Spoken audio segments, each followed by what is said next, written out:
Selama 30 menit ke depan, seperti yang saya sampaikan tadi bahwa kita akan berbincang bersama dengan Pak Jokowi, kita akan mengulas sedikit bagaimana sisi humanisme dari beliau, dari Pak Jokowi, dan juga komentar beliau soal isu-isu yang menyerang beliau saat ini, dan juga isu-isu terkait baik itu mengenai Indonesia dan secara keseluruhannya. Sebelumnya, saya ingin tahu dulu, Pak Jokowi kita tahu Pak Jokowi, mohon maaf sebelumnya, Pak Jokowi dari nol sampai sekarang itu bukan perjalanan yang mudah begitu. Pak Jokowi juga katanya dulu adalah cucu seorang tukang bambu ya Pak ya. Betul ya Pak ya, cucu seorang tukang bambu, kemudian menjadi seorang pengusaha furniture. Itu bagaimana Pak prosesnya Bapak bisa akhirnya menjadi seorang presiden seperti sekarang? Ya intinya kehidupan yang sangat sulit ya. Saya mulai baik saat saya dulu waktu kecil betul-betul ketakutan kalau saya tidak bisa sekolah. Takut bener. Kemudian setelah bisa sekolah takut lagi kalau nggak bisa kuliah karena keadaan orang tua saya. Tapi alhamdulillah kemudahan-kemudahan itu diberikan oleh Allah Subhanahu wa taala dan saya bisa lulus, kemudian bekerja sebentar kira-kira 2,5 tahun di sebuah perusahaan BUMN Kertas Craft Aceh. Kemudian saya balik ke Solo memulai usaha betul-betul bukan dari nol tapi dari minus. Kalau orang banyak yang kerja mulai dari nol, saya dari minus. Saya tidak memiliki agunan, nggak memiliki jaminan, nggak memiliki kolateral untuk pinjam di bank. Sehingga saat itu saya memulai pinjamnya karena kepercayaan. Betul-betul saya memulai dari usaha mikro, naik menjadi usaha kecil, naik menjadi usaha menengah. Dan ini mungkin yang muda-muda perlu tahu sedikit, bahwa keuletan, bahwa tahan banting, bahwa jungkir balik itu justru akan mematangkan kita. Jangan takut menghadapi sebuah proses-proses yang sulit.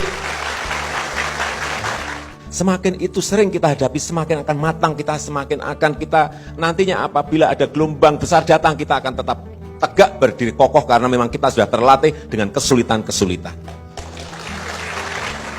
Tidak bisa semua hal itu instan. Ada orang yang ngomong nanti langsung sejahtera, nggak ada. Ada omong langsung nanti barang-barang murah, nggak ada, itu percaya. Negara ini besar. Untuk menjadi sebuah negara maju membutuhkan tahapan-tahapan besar. Tahapan apa Pak kira-kira yang mungkin akan Bapak lakukan ataupun tahapan apa lagi yang harus ditambahkan untuk mensejahterakan masyarakat Indonesia, memajukan Indonesia dari segala aspek Pak? Kalau menurut hemat Bapak? Menurut saya ada 4 hal.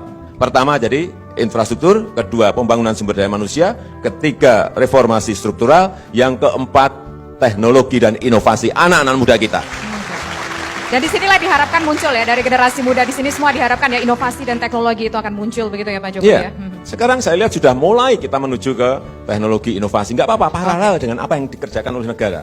Kita mengerjakan infrastrukturnya, kita mengerjakan pembangunan SDM-nya, melakukan reformasi struktural, tapi juga anak-anak muda kita mulai masuk ke sana. Kita lihat sekarang startup kita, unicorn kita juga mulai muncul di papan-papan atas regional maupun internasional. Beberapa kali Pak Jokowi tadi menyebut soal infrastruktur, begitu ya Pak ya. Kita juga tahu bahwa infrastruktur ini merupakan concern dari Pak Jokowi selama menjadi presiden. Tapi ada yang menilai begini loh Pak, kesuksesan infrastruktur yang sekarang yang sudah banyak diresmikan di mana-mana, itu Pak Jokowi cuma melanjutkan saja dari sebelum-sebelumnya berpuluh tahun yang belum tergarap dengan sempurna, belum selesai. Ya udah Pak Jokowi lanjutin. Mohon maaf Pak, ada yang bilang begini, ada salah satu nih Pak ya yang mengatakan seorang politisi, saya tidak perlu menyebutkan namanya siapa, Pak Jokowi cuma perannya gunting pita doang gitu.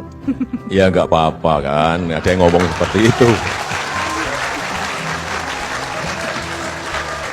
Tapi memang kita ini sebetulnya sudah lama memiliki rencana itu. Tetapi sebuah rencana kalau tidak dieksekusi dengan keputusan politik ya nggak akan jalan.